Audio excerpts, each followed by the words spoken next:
Hello friends, मैं शंकर स्वागत करता हूं आपके अपने यूट्यूब चैनल शंकर एजुकेशनल अड्डा में।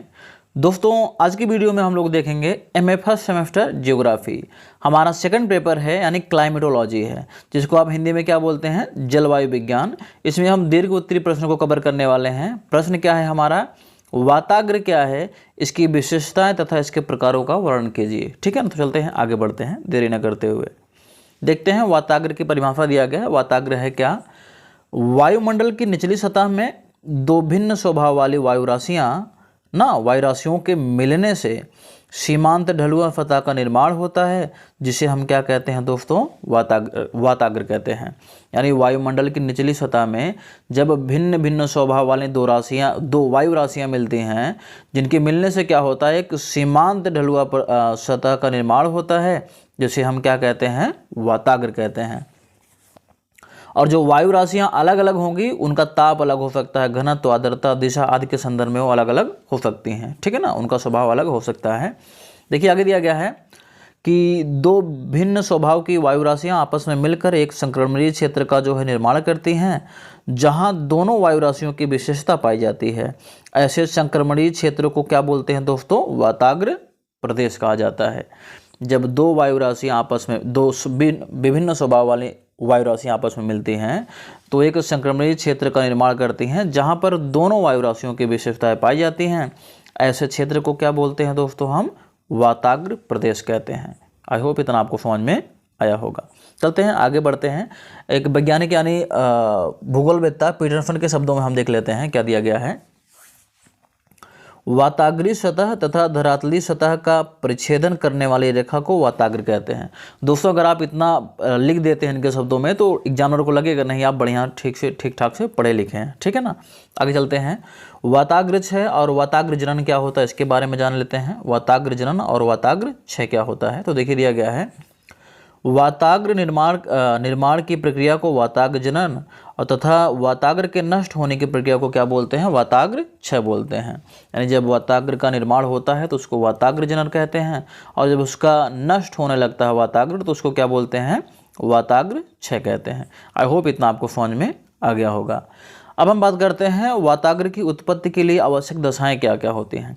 यानी जब वाताग्र उत्पन्न होते हैं, उसमें कौन कौन सी किस दशा में वो उत्पन्न होते हैं, तो इतना याद रखिएगा। तापीय भिन्नता, यानी जो दो वायु राशियाँ रहेंगी उनके ताप में भिन्नता होगी। ठीक है ना, बगैर इसके आपका वाताग्र का निर्माण नहीं हो सकता है। आगे क्या है, वायु राशियों की विपरीत दिशा, यानी जो वायु राशियाँ होंगी उनकी दिशा भी क्या होगी दोस्तों, विपरीत होगी। आगे बढ़ने से पहले मैं आपसे बता देना चाहता हूं, यदि आप हमारे चैनल पर नए हैं तो चैनल को सब्सक्राइब कर लीजिए और वीडियो को ज़्यादा से ज़्यादा शेयर करिए, क्योंकि पढ़ेगा इंडिया तभी तो बढ़ेगा इंडिया। और एमए से संबंधित जो भी वीडियो आपको चाहिए, मान लीजिए अभी फर्स्ट सेमेस्टर का सेकंड पेपर है, अगर आपको फर्स्ट पेपर या फिर फोर्थ पेपर या फिर थर्ड पेपर चाहिए, तो डिस्क्रिप्शन में लिंक रहेगा, उसको जा करके जरूर विजिट करें आप। तो चलते हैं आगे बढ़ते हैं। दोस्तों, वाताग्र की विशेषताएँ जान लेते हैं हम। वाताग्र की विशेषताएँ क्या होती हैं, तो देखिए दिया गया है, वाताग्र की प्रमुख विशेषताएं हैं। ठीक है ना, प्रमुख विशेषताएं निम्न है। पहला, वाताग्र एक रेखा नहीं बल्कि एक क्या है, सीमांत प्रदेश होता है। वाताग्र जो है कोई एक रेखा नहीं बल्कि एक सीमांत प्रदेश होता है। आगे, वाताग्रों की जो गति होती है 50 से 80 किलोमीटर प्रति घंटा पाई जाती है। ठीक है ना, और वाताग्रों में ऊर्ध्वाकार गति भी हो सकती है, यानी होती है, ऊर्ध्वाकार गति भी इसमें होती है। आगे, वाताग्रों की उत्पत्ति धरातल से 3000 मीटर से कम ऊंचाई पर होती है। यानी वाताग्रों का जो उत्पत्ति होता है धरातल से जो होता है 3000 मीटर की अगर ऊंचाई, उससे कम ऊंचाई ले जाए तो वहीं पर होती है, उससे ज़्यादा ऊंचाई पर नहीं हो सकते हैं वाताग्रों की उत्पत्ति। ठीक है ना। आगे, वाताग्रों के गुणों में परिवर्तन से वह समाप्त हो जाते हैं, यानी वाताग्रों के जब गुणों में परिवर्तन होता है तो समाप्त भी हो जाते हैं। ठीक है, आगे देखते हैं। वाताग्र जनन एवं क्षय से ही चक्रवातों एवं प्रतिचक्रवातों की क्या होती है, उत्पत्ति होती है। यानी वाताग्रों के जनन एवं वाताग्रों के क्षय से ही जो हमारे चक्रवात बनते हैं, प्रतिचक्रवात बनते हैं। आई होप इतना आपको समझ में आया होगा। आगे चलते हैं। आगे हम देखते हैं वाताग्र के प्रकार। दोस्तों, वीडियो बहुत ही महत्वपूर्ण है। अगर आप एमए में हैं, नहीं तो आपके जो सहयोगी आपके मित्र एमए में हैं, वो भी जियोग्राफी साइड से, तो उनको आप ये वीडियो सेंड कर सकते हैं। ये बहुत ही महत्वपूर्ण प्रश्न है, कई बार पूछा गया है आपका। ठीक है, तो चलते हैं आगे बढ़ते हैं। देखिए दिया गया है वाताग्र जो होता है भैया मुख्य रूप से 4 प्रकार के होते हैं। कितने प्रकार के? 4 प्रकार के। पहला क्या है? कोल्ड फ्रंट यानी आपका शीत वाताग्र, वार्म फ्रंट यानी आपका क्या? उष्ण वाताग्र, ठीक है ना, अधिविष्ट वाताग्र, ठीक है ना, उसके बाद क्या है? अस्थायी वाताग्र। ये 4 प्रकार के वाताग्र आपके पाए जाते हैं। अब इन चारों के बारे में हम एक एक करके क्या करते हैं देख लेते हैं। तो पहला क्या है? शीत वाताग्र। देखिए क्या कह रहा है, जब शीतल व भारी वायु यानी जब शीतल वायु होती है, शीत वायु जिसको बोलते हैं, जब शीतल व भारी वायु तेजी से उष्ण वायु राशियों को ऊपर धकेलती है, ठीक है ना, उष्ण वायु राशियों को क्या करती है? ऊपर धकेलती है, तो वहाँ क्या होता है? शीत वाताग्र का निर्माण होता है।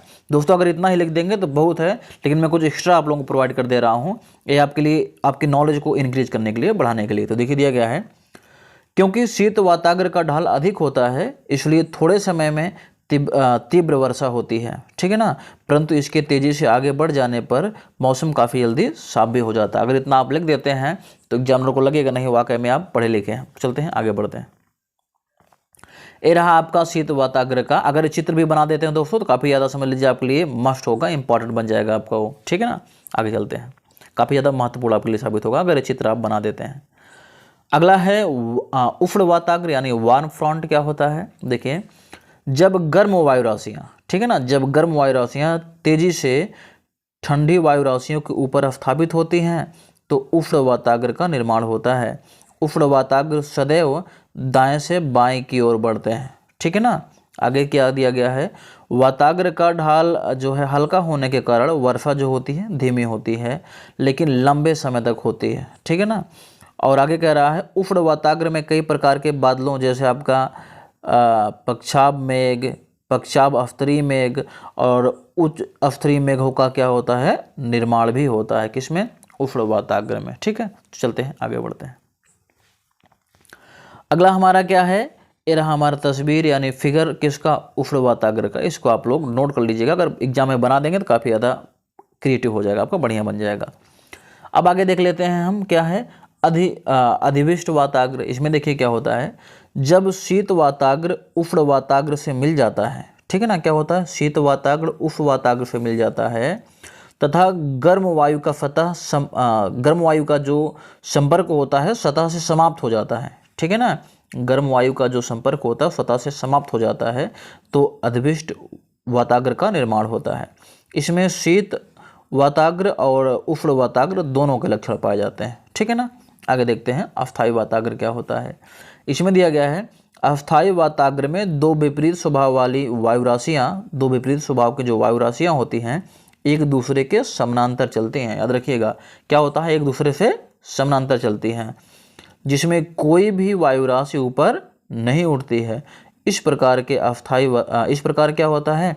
अस्थायी वाताग्र का निर्माण होता है और इससे चक्रवातों का निर्माण नहीं होता। जो अस्थायी वाताग्र होते हैं इनमें चक्रवातों का निर्माण नहीं होता है। ये देखिए आपके वाताग्र दिखाए गए हैं।